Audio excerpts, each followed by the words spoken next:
feel like I was waiting my whole life as I started to be more and more embarrassed about a lack of experience, about like I've existed in so many shapes. Like my at my thinnest, I was still single. At my heaviest, I was still single. In the middle, I was still single. And on the one hand, I was looking for this moment where I would just look in the mirror and feel ready. Or like I would like my anxiety would be like chill and I would feel brave. And I feel like the older I got, I realized, oh, so I don't think I'm gonna get an I feel ready Yeah. moment. Welcome to the Body Grievers Club. Hi, friend.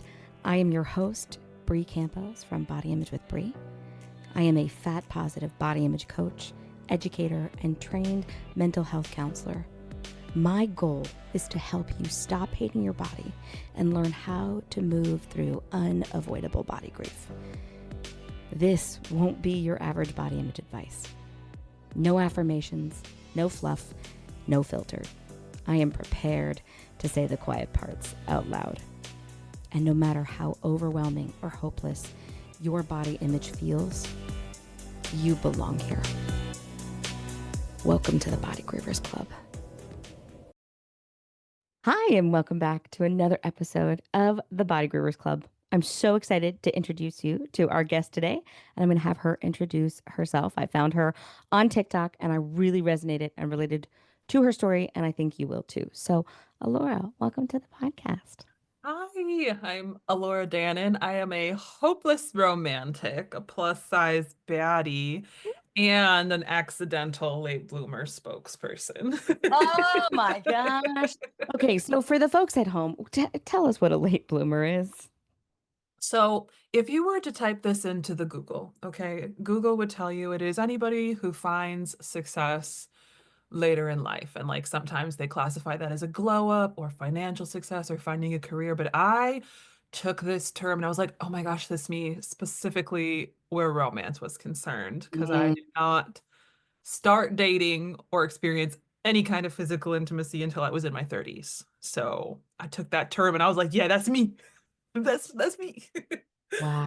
Yeah, yeah. And I know I mentioned this at the start of our time together today that I really resonated with your story. And I know a lot of my clients also resonate with it. And there's a lot of layers to being a late bloomer, specifically from a physical intimacy standpoint, including the body image piece and the societal pressure, which is so interesting too. We've also discovered we are both neurospicy, whether or not diagnosed. So we're gonna go with it. It's gonna be a little chaotic, friends. How back in the day, right? Having sex was something that you didn't do. And now, culturally, there's something wrong with you if you haven't. So it feels very confusing. So I know for me, my own late blooming when it came to romantic relationships was first and foremost a body image issue and believing that when I am in a smaller and size acceptable body, then I'll be with somebody. But then I also had this layer of religion. And as I started to deconstruct my faith and begin to parse out what doesn't feel right for me, what doesn't feel like it aligns with me, there were still these tendrils of not wanting to do something wrong, not wanting to look stupid. And then the body image piece that comes in where it's like, wow, even as a human being, that like outside of being a person in a larger body, that just being a human and being vulnerable with somebody, being that intimacy, dating, all of these things can bring up. So tell us a little bit about your story. So I grew up, it's gonna sound so ridiculous, but I grew up, I'm the oldest of 10. Wow. We lived on a horse farm in the middle of nowhere. And my parents very much wanted us to have this like atmosphere of they both came from broken homes, alcoholic fathers, and they wanted us to have what they never had. So they wanted us to have a childhood, to have our passions cultivated and like whatever we were inspired by for us to kind of like follow our heart, follow our dreams. Sure. So I did grow up like with a religious background, but I feel like it was so odd for me to have this super supportive family who thought the world of me and to be raised with a version of faith that was like, you are treasured, you are valuable, you are worthy, you are more than your body, right? So I have this part of me that's like, yes, I am a child of God. I am awesome. I am a goddess. I am My things. body's a All temple. these things, right? Like you feel incredible on the one hand, like Yeah. this crazy amount of support, self-worth, whatever. But then on the other hand, I was the heaviest of my entire family, extended to. Mm. And I was very tall. I'm 5'9", and I was very tall at a young age. So most of my family members are much shorter. And I'm like a baby tall, okay? Like I'm medium tall. Like there's gonna be tall girlies out there and they're gonna be like, okay, 5'9", sure. I mean, I'm 5'1", and so everybody's tall to me. So, But like so much of my like growing up, I remember like hunching to mm, feel shorter and smaller, more digestible, and then also being plus sized and watching as I have seven sisters, two brothers, as so many of my sisters who did exist in many, many shapes, right? But most of them were much smaller than me, grow up, get married. Most of my sisters were married before I had my first kiss, which is wild. Like wild to and you experience. said you were the oldest? I'm the oldest, yeah. Oh, So, and we're very close in age because half of my, it's a story, but half of my siblings are adopted. So there's a lot of like sets of twins in my family because we gotcha. just are around the same age. So to exist with this one, like all the support, all like, yes, you are worthy of it, but then to go your whole life without any kind of romantic attention. Mhm. And if you think the world, so I feel like I thought the world of myself growing up, but then it's like you have no choice but to ask, what is wrong with me? What did I do? And especially if you're existing in a larger body, right? That seems like the easy answer because everybody tells you that's what the Yeah. answer is. Like if you just lost weight, you Mm, would be because small, like our size, right? Like smallness is equated with worthiness, yeah. especially in the dating sphere. And it confused the hell out of me because, like, you look around and it's not like it's only supermodels around you who are coupled up. Like, every shape in the world partners up. But if it doesn't happen for you, you internalize that so much. So I felt like it was like parallel brains in my head, like this constant thrum of this is mortifying, this is shameful, this is embarrassing, you are unlovable, you are unworthy. And on the other hand, being like, I'm freaking awesome. I've been living like a Mm, cool life. I have all these interesting hobbies. People love me. I am cherished. So like that dichotomy, yeah. I wish the self-worth had won out a little bit more as far as I feel like I might that's my like, the grass is always greener and looking back, everything's different, but Yeah. it's like setting aside that I am unlovable, I am unworthy, that part of you, setting that aside and healing that part of you, it can be such a struggle. I'm so grateful that you even had that, like, to believe the self-worth because, especially being one of 10 kids and like feeling like you needed to shrink yourself, even just from a height perspective, right? Like just to make yourself more acceptable. I think that's for me where like the worthiness piece came in was that like, sure, somebody could love me and I know God loves me, but a man is never going to. And I always say Mhm. this, like I always joke, I'm like, I unfortunately am attracted to men. Hashtag not all men. Like I get I do it, say but that I'm unfortunately straight. like this is how you know it's not a choice, people, because Yeah. it's in you. And right, we hear the most visceral messaging from cis white men who hate fatness. And so then that becomes the narrative of, well, that it must be everybody. And right, this can get confirmed in many areas. Um, I had made a post earlier this year about like, you know, just being so shocked for myself. Like if I could go back and tell my self that like you're gonna be in your late 30s or mid 30s, and you're gonna be going on dates, and you're gonna be having so much fun, and these are gonna be like quality men. But I wouldn't have believed you. I would have been like, well, I have to be thin, right? Like if that's gonna happen. And some people had some not so nice things to say of like, well, I don't attach my worthiness to men's attraction. And I'm like, I was told when I was younger that you'd never get a boyfriend if you didn't lose weight. Up until there was a family member of mine who told another family member, I heard it, Like, doesn't Brianna want to get married? Like, how's she going to get married if she doesn't lose weight at 28? Mm. You know, like these messages continually being confirmed, not getting asked to my prom, not getting advances when I'd go out with friends and my thin, socially acceptably, beautifully friends getting attention that I didn't get. How else am I supposed to understand my lack of romantic attention?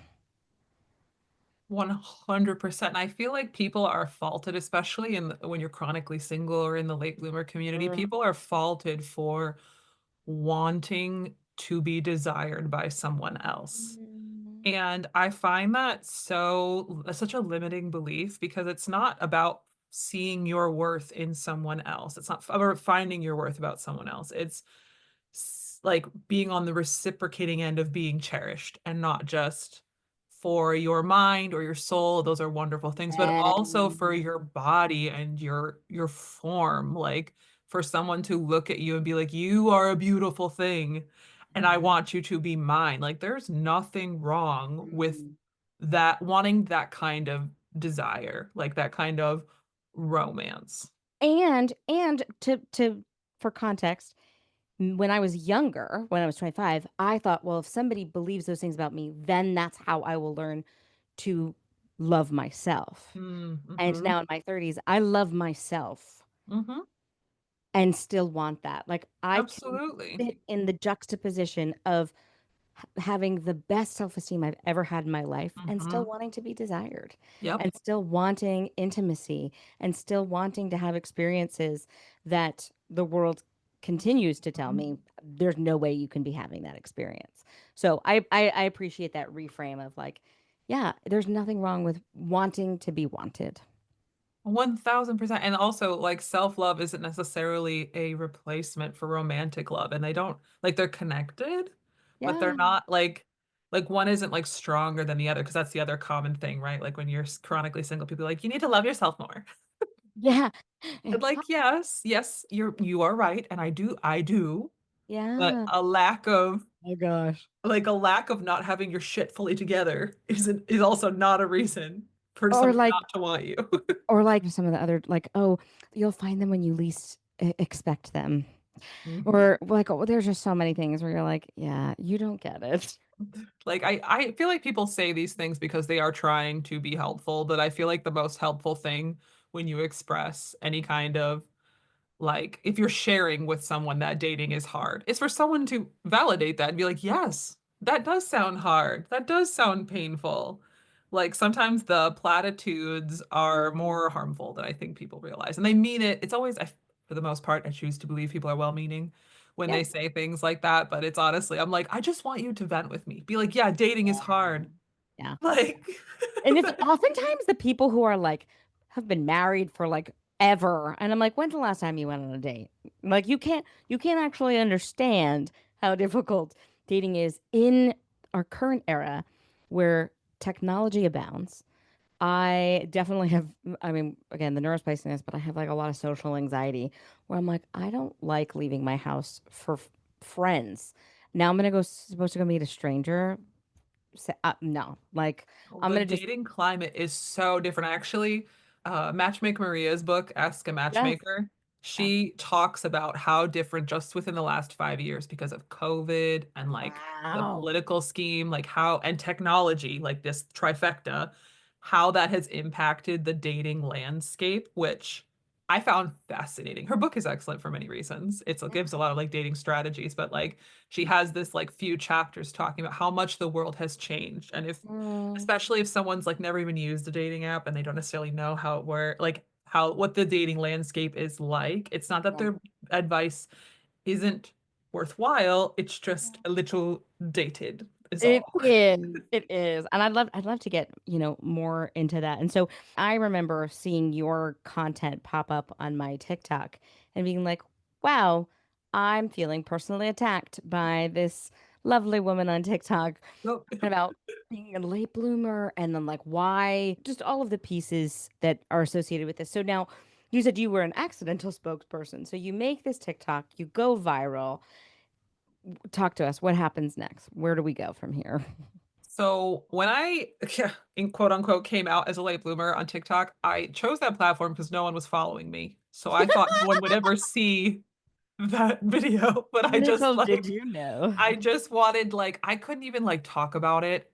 By the time I was in my 30s, I couldn't even talk about it without bursting into tears. So it was a Yeah. conversation that like literally I maybe had with my mother once or twice, with my very best friend once or twice, and it was so painful. So like my only goal was to just get used to saying it out loud because I just again, Mm, I have the courage of a deer or a rabbit, anxious girly too. I get it. So I wanted it to have less power over me. So like mm, the fact that those videos went viral is like the biggest cosmic joke. Because I did very quickly, like within like a couple days, I was like, all these people exist and I didn't even know that are like me. Like I thought I was the only one.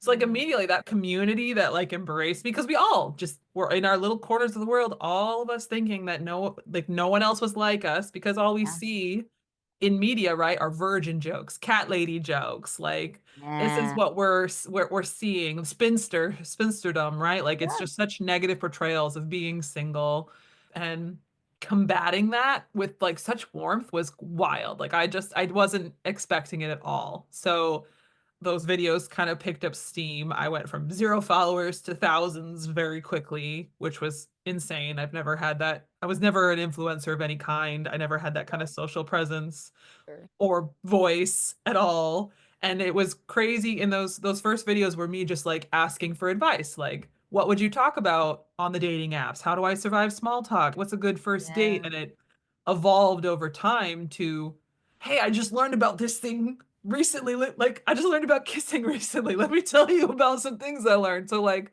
that evolution was crazy. And I was interviewed a few times. Those interviews also went like global, which was a little intimidating too. And like it was just, it kind of like snowballed very quickly. It was very overwhelming, especially from being something that like literally January 2023, I'd never really voiced this out loud to anyone. Yeah.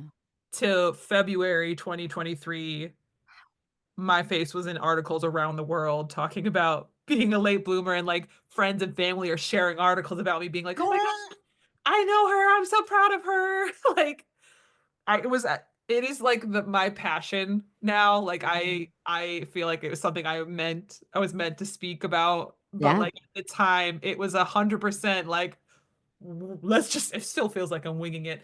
We'll just go. We'll just go with it. Like let's just go. We have very similar stories and just like especially from like a social media standpoint. So I don't actually even know if I've talked about this to my listeners, but I identify as an accidental influencer and entrepreneur Mm. because I was just I was just a little therapist from New Jersey. Actually, I was like a baby therapist in New Jersey. I was working in eating disorder recovery and I was learning about body Mm. image. And I was using what I was learning about body image with my clients on myself and then seeing these, I'm like, wow, this works. And like Mm. this could change people's lives if they could just do this.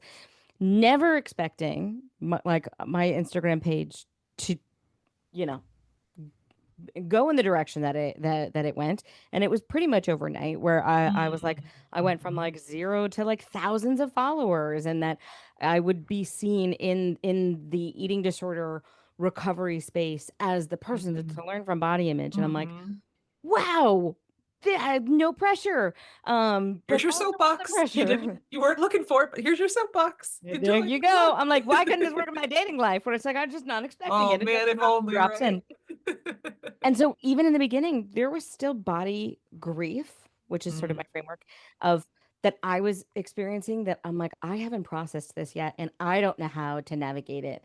And so Mhm. even by just naming it of like, I'm experiencing body grief, that seemed to resonate with people of, yeah. Mhm. So like my working definition for body grief is the perceived loss that causes distress associated with a Mm. changing body. Mm. Mhm. This can work for puberty and menopause. This can work for when you lose weight, when you gain weight. There's an essence of body grief for folks who are trans and it's a Mm. different body grief. Like it's not I wouldn't work with somebody in that arena in the same way. But I know for me one of the biggest grievances I had with my body was the belief that it was the thing that would keep a man from Mm-hmm. ever loving me. Mm-hmm. The original fear was no man will ever desire me in this Mm-hmm. body. And I was much more privileged in that body. And then it was like, well, no, they'll desire me. They would be willing to fuck me behind closed doors, but then would never want to take me in Mm-hmm. public. Right. And that is a hard narrative to shake Mm-hmm. when it feels like it's being confirmed by everybody in society. Mm-hmm. Oh my gosh, yes. I haven't heard that phrase too before, body group. That is so like poignant. It's such a good, what a powerful way to summarize that. And that's the thing too, right? Is like when you're like, I resonate with that. When you talked about being a late bloomer, I was like, oh, I resonate with that. Like that feels right. That is Mm-hmm. correct. Mm-hmm. Yeah. And so with your own story, navigating chronic singleness, navigating inexperience from a romantic perspective, and also this body image piece. How, what did you do? How did you navigate it? So I feel like I was waiting my whole life as I started to be more and more embarrassed about a lack of experience, about, I mean, like I've existed in so many shapes. Like my at my thinnest, I was still single. At my heaviest, I was still single. In the middle, I was still single. And on the one hand, I was looking for this moment where I would just look in the mirror and feel ready. Or like I would like my anxiety would be like chill and I would feel brave. And I feel like the older I got, I realized, oh, so I don't think I'm gonna get an I feel ready Yeah. moment. And in so many ways, right? Like the I feel ready to do anything, or like in 20 pounds, if I lose 20 pounds, I'll feel ready to do this, or I'll make the dating app profile and take the pictures. Like Yeah. when I've lost a size or two, like Yeah. that feeling of readiness, I just realized was never gonna happen. Like it was never Yeah. happening. There was never this moment of like revelation, and it was more a moment of if I do absolutely nothing, if I leave my life absolutely the same, I do love the life I've built. It was the realization I had, but I will wake up in 30 years and my life will look exactly the same. And for people who thrive in solohood and singleness, like that is absolutely a powerful and validating life. And Yeah. it's an absolutely worthy life choice if that's what you want. Yeah. But if it's something you don't want and you're Uh-huh. like, oh crap, now what? So I was like, okay, well, I haven't felt ready for the entirety of my life. And nothing in my life experience has taught me otherwise. I never was asked out. I was never hit on. I was never like that was never my story. Yeah. So I was like, okay, well then we're just gonna do it scared. We're gonna do it fat. We're just gonna do it and just throw spaghetti at a wall and see what happens. And I decided that bravery is exhausting. You can burn out on it. So I challenged myself the first time in my 30s that I was going to do. I had done dating apps before. I would like throughout my 20s, I'd download one, try it for like 2 weeks, get overwhelmed, creeped out, delete it, Yeah. rinse and repeat the next Yep. year, right? Yep. So I decided I was going to download the dating app, but this time I had very specific goals. I was going to give myself a season of bravery. At that Ooh. time, I challenged myself to 4 months, which I think now is too long. I think 1 month is a nice season of bravery. Fair. But I was going to do everything I could Uh, to go on a date in that period of time. My goal was to go on dates, plural, but yeah. just one, at least one, and I'd never been on one. And I gave myself the time frame because I needed to know that I could retreat into my little hobbit hole and give myself a break at the end if nothing positive was happening. But I could give it my all and be brave for a specific period of time. So I download the dating app, and for anyone who's tried a dating app, the first week or two or longer, but especially I feel like the first week or two is pretty abysmal. Like Mm-hmm. nobody's interacting with your content. All the conversations are starting from point zero, which is hello, right? Hey. Or like the Hey. creepy messages. So like it feels pointless. And this is where I would give up. I would always give up after 2 weeks because I'm like, am I even attracted to people? like Mm. period.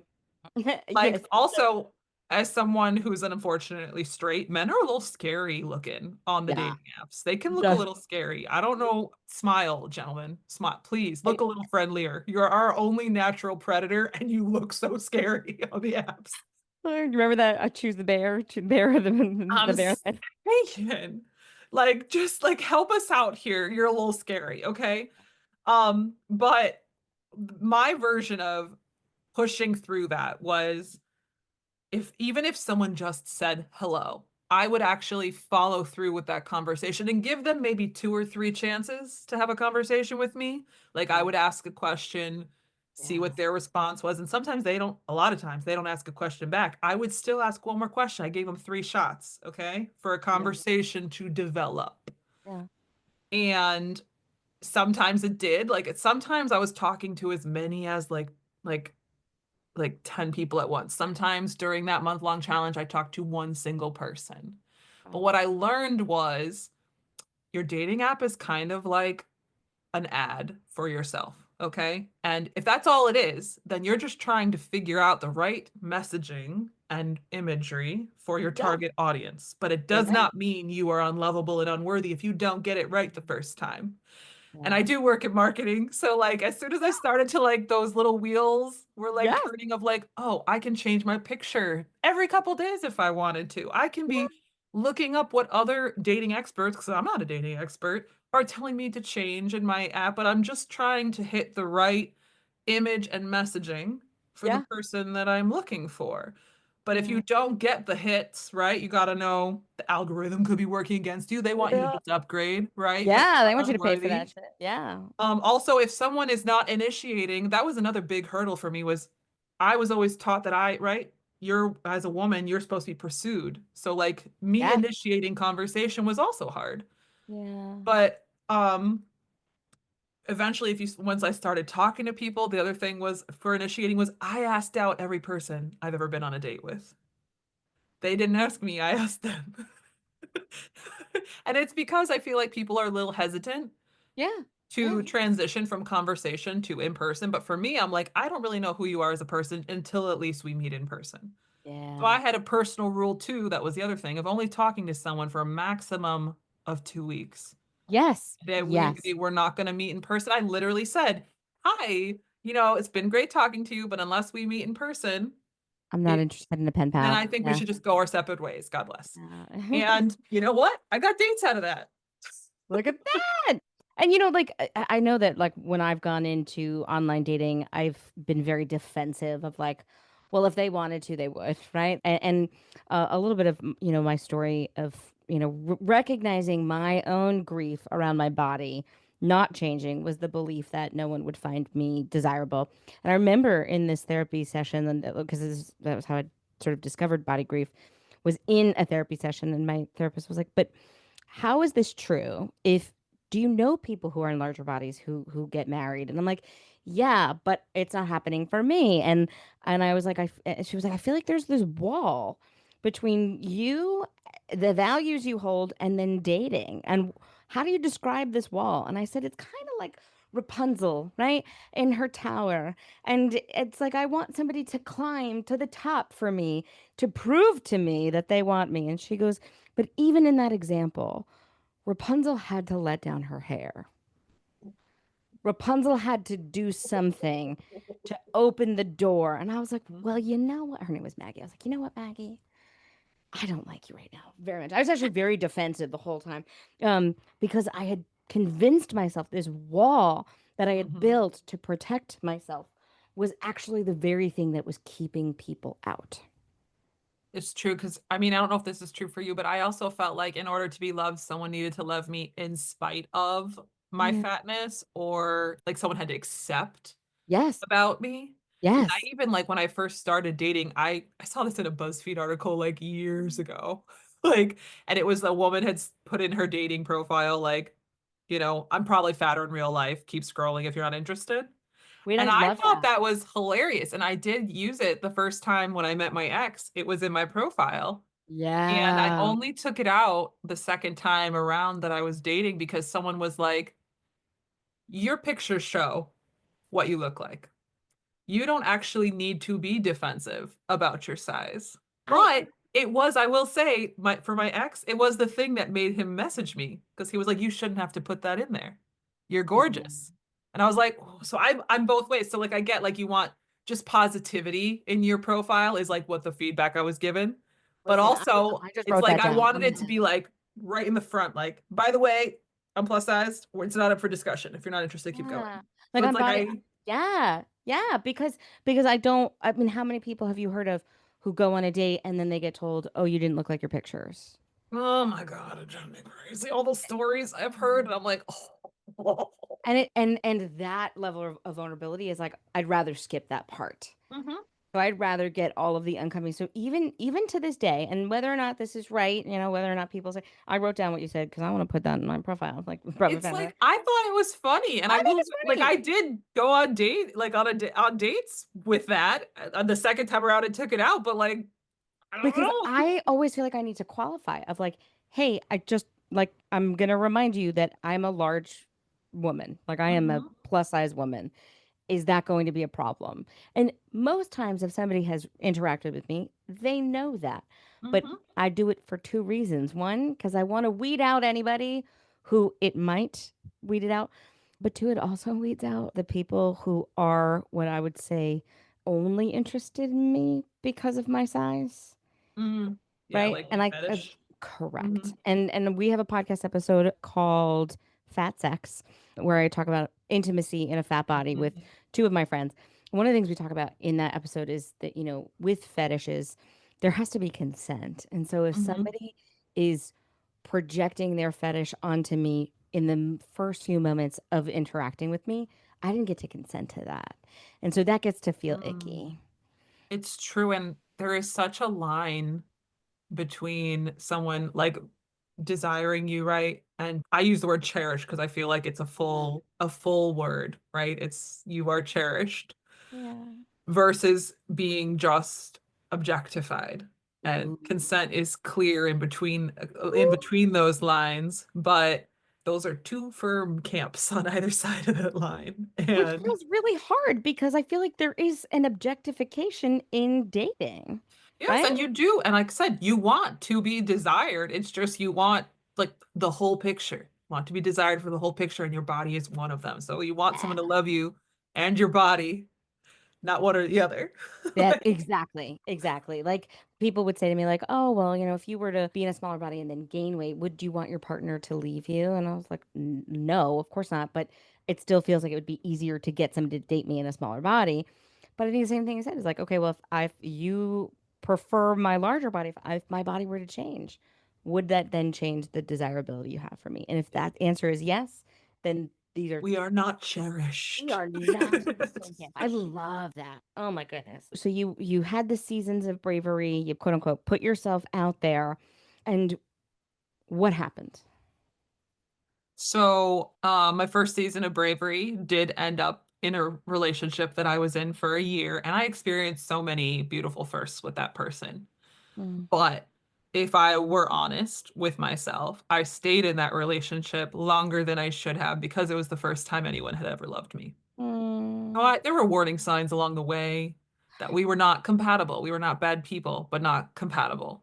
Yep. And we were triggering the hell out of each other Wow. because of a whole bunch of reasons. For mine, one of them was my insecurity around physical desirability and Mm. the need for my partner to assure me that I Yep. was beautiful to them, Yep. that they loved me. And my partner struggled with this because he was just more emotionally reserved. So for him, Mm. giving physical compliments was something he was not comfortable with. And there's nothing wrong with that. But it Yeah. just made that anxiety spiral for me Sure. over time, like spiral. Wow. And to me, I was like, I just don't understand why you can't help me with this because one word from you could be so healing. And he was like, I don't know why you are such a boss, babe. I don't know why you need this from me. And that, Yikes. like, by the time we actually broke up, we could, again, there were warning signs along the way that we weren't compatible, but it was heartbreaking. It felt like this was the first person whom I'd ever loved and who'd love me. And like, how do you just say no to that. But when you know in your gut that you are not, something is not right for you, it's hard to walk away from. But Yeah. like you know it. Yeah. I knew it. Do you know what I call this in grief is it's the bargaining, Mm. right? And like there have been plenty of moments in my dating era in the most recent years where it's like I saw the signs, but I chose to ignore them. I was like, but maybe, right? Or like, but he's struggling with his mental health.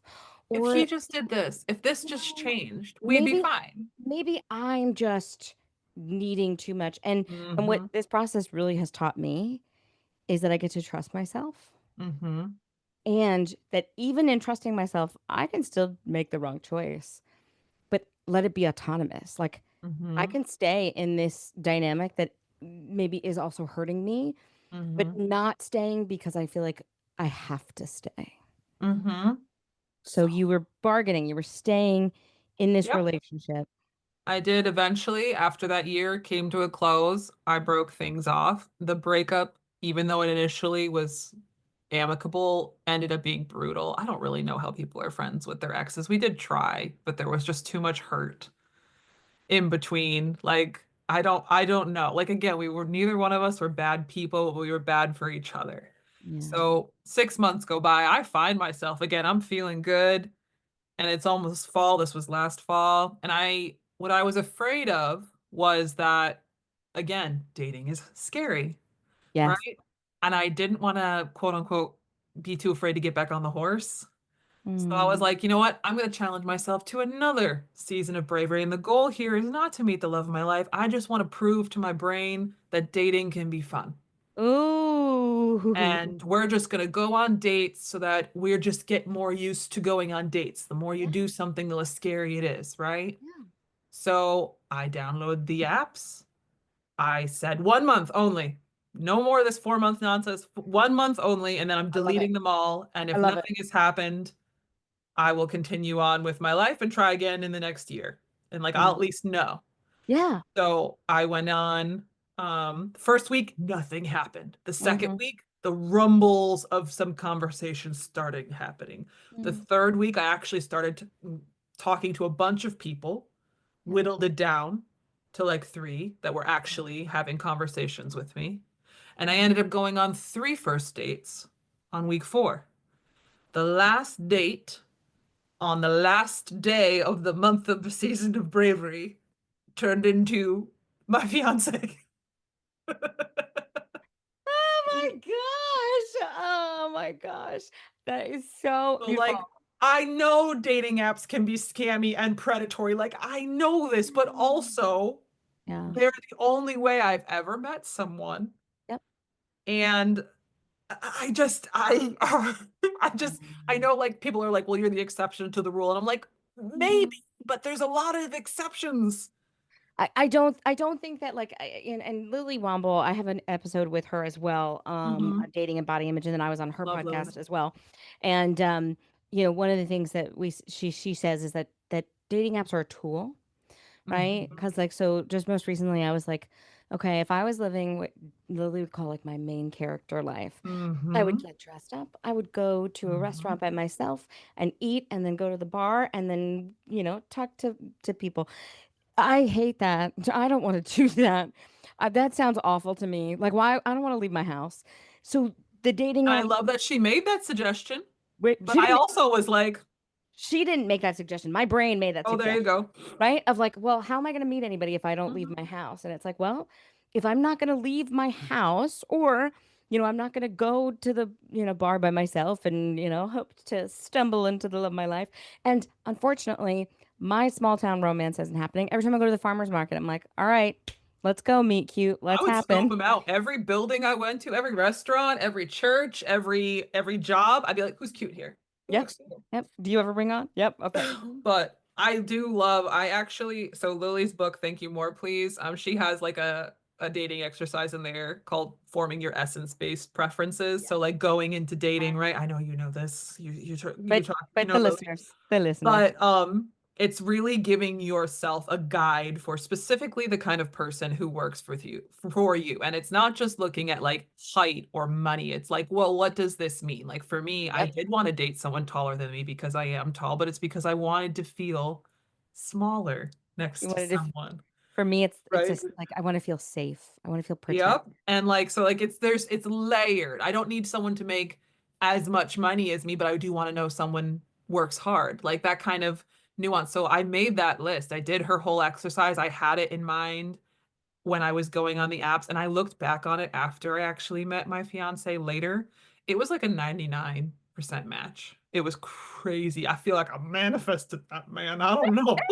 I plucked him out of the And I mean, like, and that's the hope, right? Is that you would find somebody who is that match. And what I've, something that dating has really shown me. One is that it doesn't matter what size your body is, that you will still feel insecure. Like it's still a brave thing. I was the most confident. I was body image with Bri when I went on a date in November, almost a year from now. And when I tell you my nervous system, it was the first time I had gone on a date since 2021. Mm. And my nervous system was so shut down. And I was like, I'm just pushing through because I need to do this. And Mhm. my gynecologist was like, why didn't you take anxiety meds? I'm like, because I didn't think I could, Megan. I didn't know that was an option that I could do. I just forgot about anxiety Mhm. medication that you can do it scared, but you don't have to do it traumatized. You don't have to do it. True. I love that. And if it does feel too unsafe, then explore that. Don't just pretend that the problem doesn't Mhm. exist. And so yeah, I feel like, I mean, the more I've gone on dates, the more I've realized what I want maybe doesn't even look like how I think it's going to. Mhm. Like, I'll give you an example. We've thrown around a lot of, terms, but I've been surprised by my attraction to people whom I would have said is like a little nerdy. Like I would have been like, oh, I don't have anything related to you. I can't relate to you. And I'm like, no, actually, like there's something there that like you having an interest in something and having a hobby, even if I can't relate to it, it doesn't matter. There's an interest there that shows you have passion about something, and that's something that's important to me. But it took going on dates to realize, oh, maybe I do want more of this. Maybe I can Mhm. open my dating pool a little bit more. So true. Both of the people that I ended up dating long term, seriously, I for if I like I Yeah.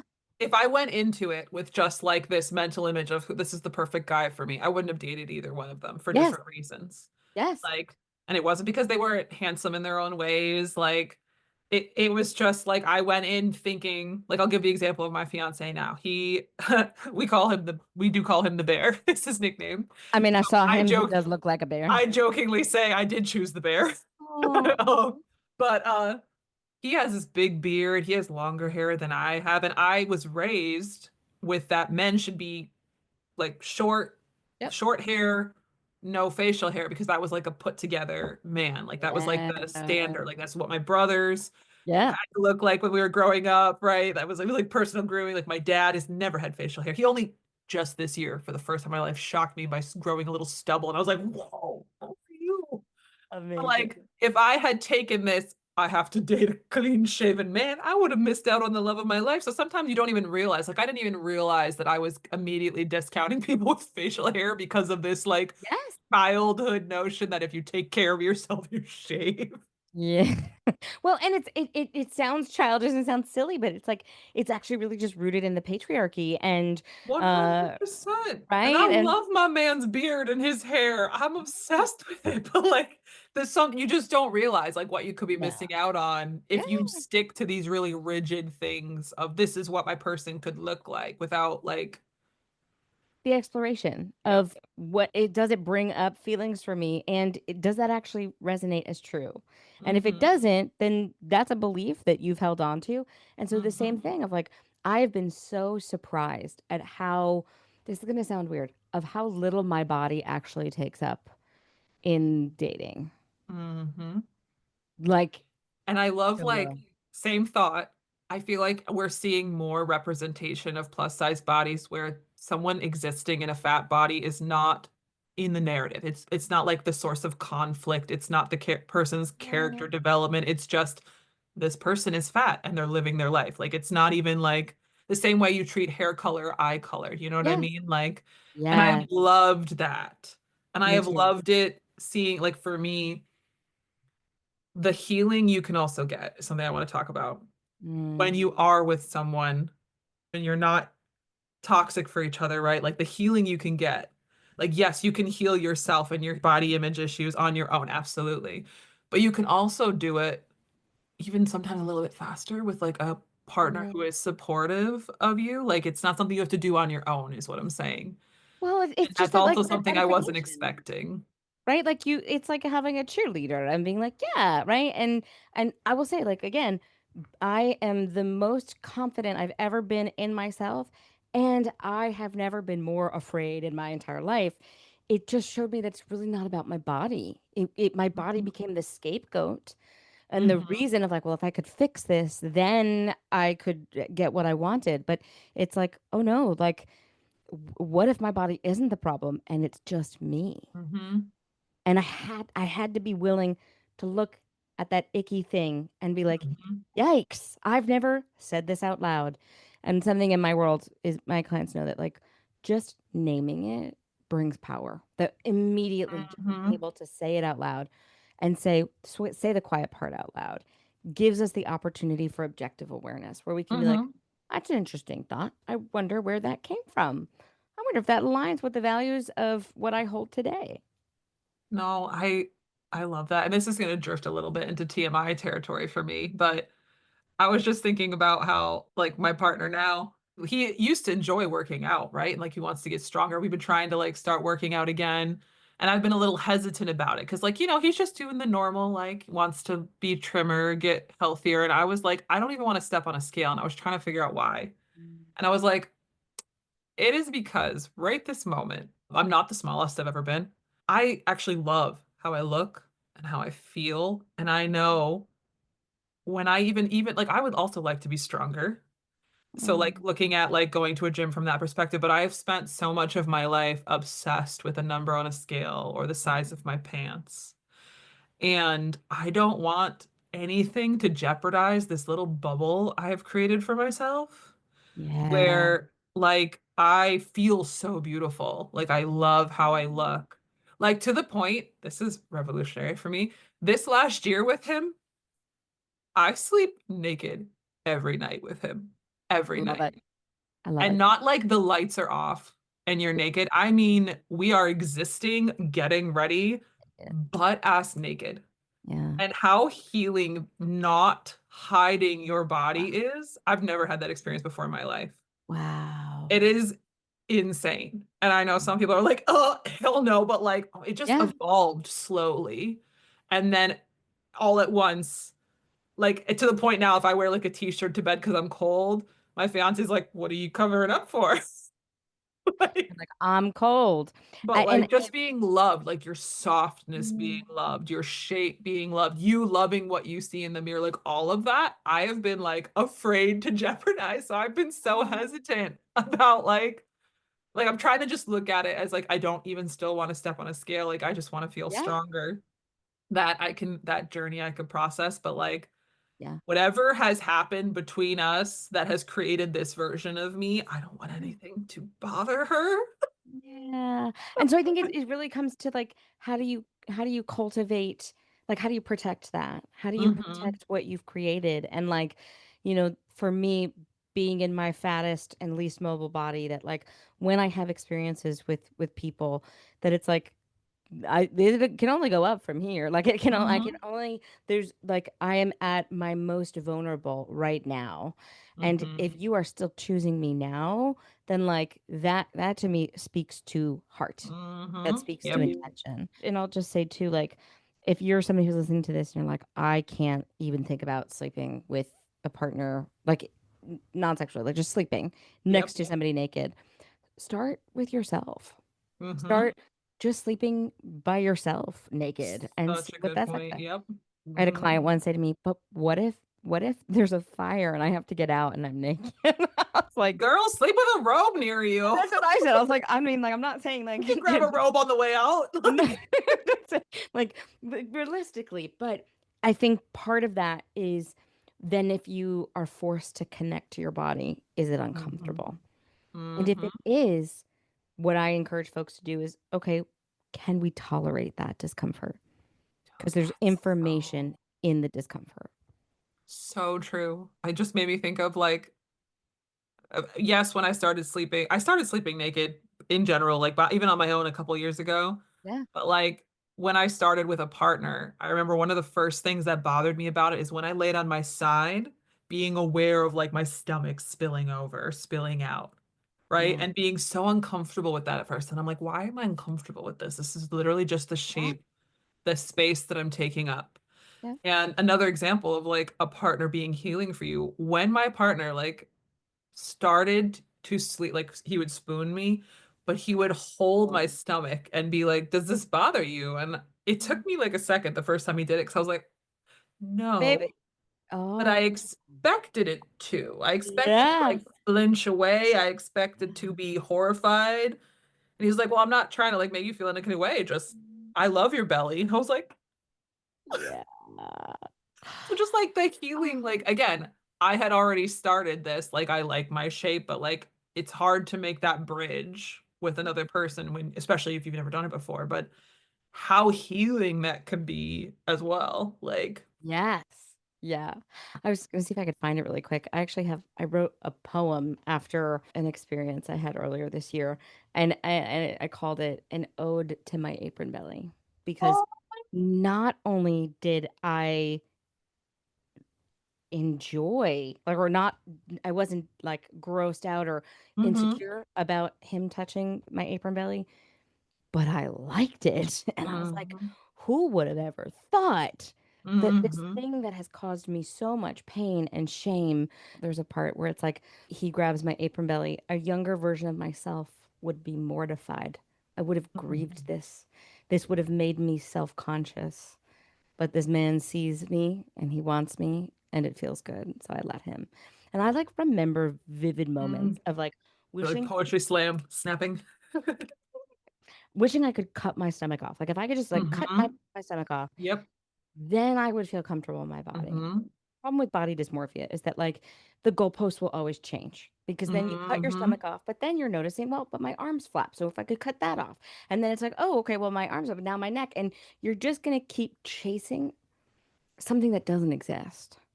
Wildly, wildly accurate. Like literally, I have lost weight, and I remember looking in the mirror at one point at things that were now saggy that didn't used to be, Yeah. and missing my previous shape, and being like, "Ah, what have I done?" Like, And that is and you grief. expect just like euphoria when you do lose weight, when you've been trying your whole life or whatever. But like Yeah. it's such a temporary, fleeting feeling, and then what you're left with afterwards, right? What you have to actually settle into is, are you always going to be looking for that fleeting feeling of being smaller or smallness, or is there has to be a point where you're like, I'm okay with this right now. Like yes, you can change, you can evolve in any way, bodies don't stay the same, Nope.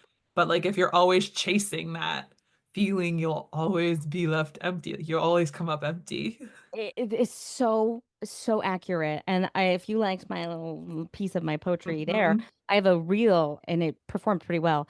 It was titled, I didn't celebrate when my pants felt loose.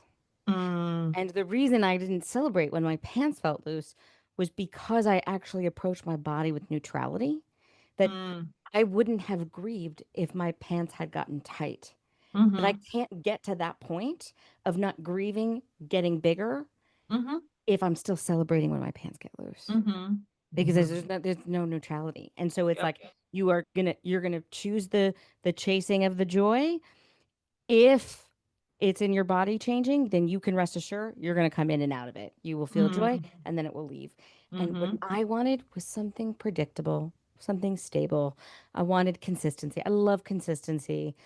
And if my body is my home, right? None of this like, oh, my body is a temple, but like, I need my home to be consistent. And if I hmm can't be consistent in my body size, I can be consistent that my body is just the vessel that Mm, holds Bri. mm-hmm. And that does not change. Mm-hmm. I love that so much. It is a hard place to get to. And I just want to let folks know, like listening to this, like this does not mean that when you you know, and I've had lots of clients who have said, you know, I can't find a partner, or I'm afraid that my partner will become unattracted to me, or the body image piece takes up so much space when it comes to dating and intimacy and romance. It's like it's gonna happen no matter what size your body's is. That even the Mm-hmm. most socially acceptable people feel insecure in their Mm-hmm. body, especially when you're bringing someone else into it. Mm-hmm. Let it be vulnerable. Let it be Mm-hmm. uncomfortable. You can tolerate it. And if you can't, Mm-hmm. then let's explore why it feels like you Right. can tolerate it. Mm-hmm. I I love your love story. I love that you I sound love your story. I mean, I saw your reel and I literally cried. I was like, and it sparked even my own of like, all right, maybe I need a season of bravery again because I had a big season of bravery after I've shared with my audience. I had a medication change. So it was like Mm, pandemic, increase of meds, horrible date in 2021. And mm, then I just was like, I don't think I want this. I'm good. mhm, Then read 100 books last year, all romance books, not putting together like, okay, Bri, it's clear that we want something here. And then went on my first date since 2021 in November. And then it was just this like, wow, I had never dated in a body that I felt comfortable in. mm, mhm, And there was still insecurity that came up for me. And mhm. I'm like, wow, okay, we're going to do it anyway. And it was fun. And now I'm tired again. I'm like, well, it's You're been, in a season of rest. That's yeah, all. I'm getting ready That's because right. cupping season, right? That's So, right. Cuffing season. It's upon us. oh my goodness. Well, I am so grateful for you and for your story. And thank you for having the bravery to share online. I know that your story is going to heal so many people, especially with your book that you wrote. My book. Why don't you tell people about your book? You like how I just slid that right in there? I did. That was very smooth. Thank you for that segue. So, 2 weeks ago, I came out with my debut memoir, which is titled Who Is She? A Late Bloomer Survival Guide. And I absolutely wrote it as a love letter to anyone who's ever felt left Mm. behind Ugh. romantically, or anyone who's ever felt like they're too late for a dream. But it is also an accumulation of my very sloppy, chaotic firsts, like the story of me starting to date, the eventual like heartbreak that came from a breakup, like finding yourself again, being brave enough to find love again. Like it is all of those things in a narrative. So I tell people if you love a romance, it's a Ugh. romance. If you love true stories about overcoming limiting beliefs, Ugh. this is a story for you. If you are looking for a little bit of motivation for how to dream a new dream, this is a story for you. But if you've ever been chronically single or a late bloomer, this is also a story for you. So that's my little pitch. We will definitely include this in the show notes for people to purchase and you sold. I'm going to absolutely read it because I think especially in the romance, and I forgot how you called it, the romantic intimacy and being inexperienced in that. There Hmm. it feels like another layer Hmm. of achieving that dream. So Hmm. it feels like a win for all of us that you found the one. You found your one. And I'm so happy for you guys. And I Thank you. bawled like a baby at his proposal. He got 10 me out, good, Brianna. He got me good. 10 out of 10. We'll link that one too because it was well.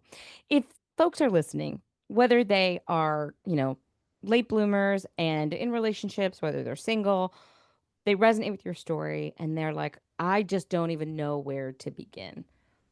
Where do you recommend they start? With your own self-healing, I feel like identifying what you are the most embarrassed or ashamed of. And I know not everyone can start a TikTok and start, or you might not want to start a TikTok, start doing it, but literally in the same way that affirmations can be very powerful, like freeing yourself of that thing that's holding you back, that fear, that limiting belief. And even if it's just voicing it out loud, so it's not hard to say, doesn't even have to be to someone else, I feel like is a beautiful first start. Because it just like let that fear of this go, whatever it is.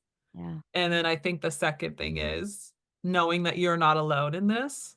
Yeah. Like there's so many ways to like connect with other people who have your shared experience. And for me, that was like groundbreaking because I felt so isolated and so invisible and so left behind for so many reasons. Yeah. But like there's such a huge like body positive community, such a plus size baddie community, such a late bloomer community, like singles, like Yeah. they exist in so many positive ways, which is crazy to say because I know social media could be brutal, Yeah. especially to fatties, but Yeah. as a proud fat, there's Yeah. there's such positive, warm corners of the internet too. Yeah. And I think that is very transformative when you realize that. I have a thought to that too. Is like, so one of the things that we talk about with like what makes body acceptance so hard is this concept of social adaptability. And Hmm. this concept of social adaptability is like, if we're in a group of people and everybody's in agreement and I am in a disagreement, I will keep quiet so that I'm not othered. And when you exist in a larger body, when you are inexperienced in romantic situations or in your love life or in intimacy, you feel othered. And that otherness does not change. But when you can find other people who are also othered, it then creates community and it creates a jointedness Oh, that I love that. we might not be at the goalpost or we might not see the light at the end of the tunnel, but we're hanging out in the tunnel together. And it gets to be a Hmm. party. And we Hmm. can laugh, we can cry, we can feel around in the dark and just be like, at least I'm not in the tunnel I love alone. that. Yeah. So thank you for helping me to not feel so alone. And if you're listening to this and you're like, okay, but body image is the thing that's stopping me from showing up in pursuit of romance and love and intimacy, then definitely check out any of the podcast episodes that have talked about dating and body image because I promise you, how you feel about your body is not actually the problem. It is the beliefs that you have about your body that Mm. are.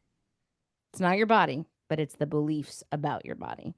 And people in all sizes have love, have amazing sex, have great partners, have beautiful, full Hmm. lives. And your life can be whole and full and also want and desire more. You get to decide which discomfort is the one you want to sit in. Sitting in the discomfort of your singleness or sitting in the discomfort of potential rejection. There's no wrong answer. So, Laura, how can people find you on social media? Where can they learn more from you? My author website is alloradannon.com, so that's very easy. Everything, everywhere I am is there. But I'm on Instagram and TikTok and YouTube as Allora Dannon as well. So easy to find. Thank you so much for being with us today. I really appreciate it. You got it, girl. Thank you for having me.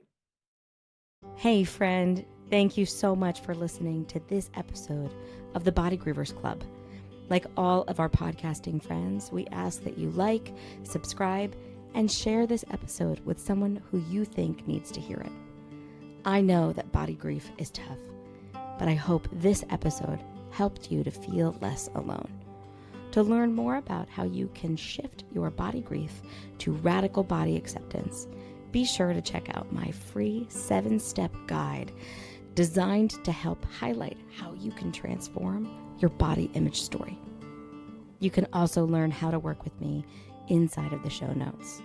Remember, my friends, your body grief is painful and real, but you are never alone, especially when you're part of the Body Grievers Club. Thank you for listening, and until next time.